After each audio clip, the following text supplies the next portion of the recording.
Former Prime Minister Boris Johnson has pointed fingers at the Department for Education (DfE) for their apparent lack of readiness when schools shut down during the initial COVID-19 outbreak. Johnson, in his testimony at the COVID-19 inquiry, revealed his assumption that the DfE was diligently working on a detailed plan for school closures behind the scenes. But here's the twist. Johnson claimed that the government, including the DfE, was engaged in extensive discussions about school closures. This directly contradicts the DfE's permanent secretary, Jonathan Slater, who testified that the department's first request for a comprehensive plan came as late as March 17. A clear case of miscommunication or a political strategy. Johnson defended his government's actions, stating they were focused on delaying the pandemic's peak and considered school closures a last resort.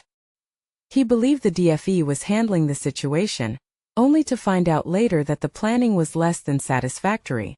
Was this a failure of leadership or a result of the unprecedented challenges posed by the pandemic?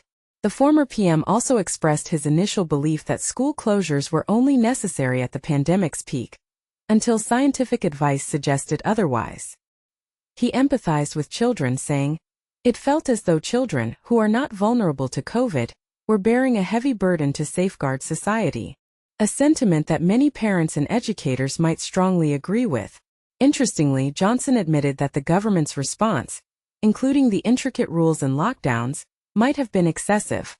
He said, "We may have gone too far." But was this realization too little, too late? Gavin Williamson, the former education secretary, criticized Johnson's government for their handling of school closures, stating they made many mistakes. He also implied that Johnson prioritized the NHS over children's education. Yet, Johnson praised Williamson's department for their efforts, calling it heroic, given the circumstances. And this is where it gets controversial. When questioned about the controversial algorithm used for GCSE and A-level exam results in 2020, Johnson attributed it to the challenges of improvising during a crisis. But was this a mere excuse, or a genuine reflection of the government's struggle to navigate uncharted waters? The inquiry continues to unravel the complexities of decision-making during the COVID-19 crisis. As more testimonies unfold, the public is left to ponder. Were these missteps inevitable, or could better leadership have prevented them? Share your thoughts below.